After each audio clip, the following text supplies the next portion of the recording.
Hi hello నమస్తే welcome to BVR TV official మిత్రులారా నేను మీ బీవీఆర్ రావుని.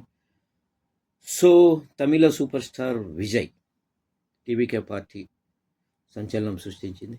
సో మనందరికీ తెలుసు అది. సో అంత సులువుగా వచ్చిన విజయం కాదు ఇది. చాలా ఏళ్ళుగా ఆయన అన్ని గ్రౌండ్ లెవెల్లో అన్నీ చేసుకుంటూ అభిమాన సంఘాలు ఇంకొకటి అలా నిర్మించుకుంటూ రావటం. ఎవరితో నేను పొత్తు పెట్టుకోను, సింగిల్గానే పోటీ చేస్తాను, గెలిచినా ఓడిపోయినా అని చెప్పి ఎన్నికల్లో ఒంటరిగా పోటీ చేశారు. 108 స్థానాలు సాధించారు. అయితే ప్రభుత్వ ఏర్పాటుకు ఇంకో 10 స్థానాలు అవసరం. ఎందుకంటే 118 మ్యాజిక్ ఫిగర్. సో ఎవరు ఇప్పుడు విజయ్ని సపోర్ట్ చేస్తారు, విజయ్ ఎవరితో పొత్తు పెట్టుకుంటాడు? ఇక్కడ అనొచ్చు, ఇప్పుడు పొత్తు లేకుండా విజయ్ సీఎం కాలేకపోతున్నాడు అని కూడా విమర్శలు చేస్తున్నారు. అప్పుడే మీరంతా ఏమయ్యారు? 108 స్థానాలు ఒంటరిగా సాధించడం అంటే మామూలు విషయం కాదు. చాలామంది ఇంకొక పెద్ద మనుషులు చాలామంది అన్నారు, ఎంజీఆర్కి ఎన్టీఆర్కు సాధ్యమైంది, వీళ్ళకి ఏమవుతుంది సినిమా వాళ్ళతో అని.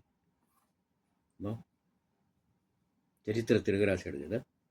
అలాగే నిజానికి కూడా చాలామంది రజనీకాంత్ ప్రయత్నించాడు రాజకీయ పార్టీ పెట్టాలని.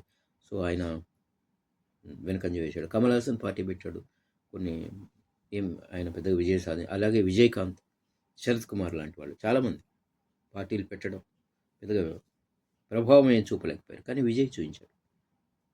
ఎస్, ఎంజీఆర్, ఎన్టీఆర్, విజయ్ ఆ కోవలో చెప్పుకోవచ్చు.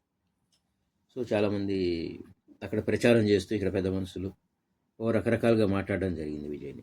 ఏమైంది ఇప్పుడు?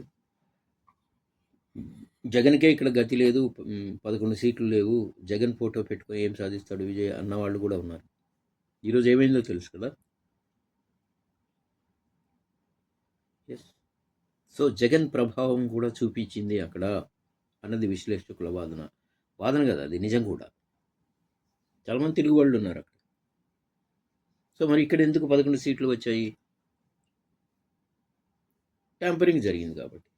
సో చూద్దాం, కొద్ది కాలం అలాగా సమాధానం చెప్తూ ఉంటుంది. 2029లో వేచి చూద్దాం.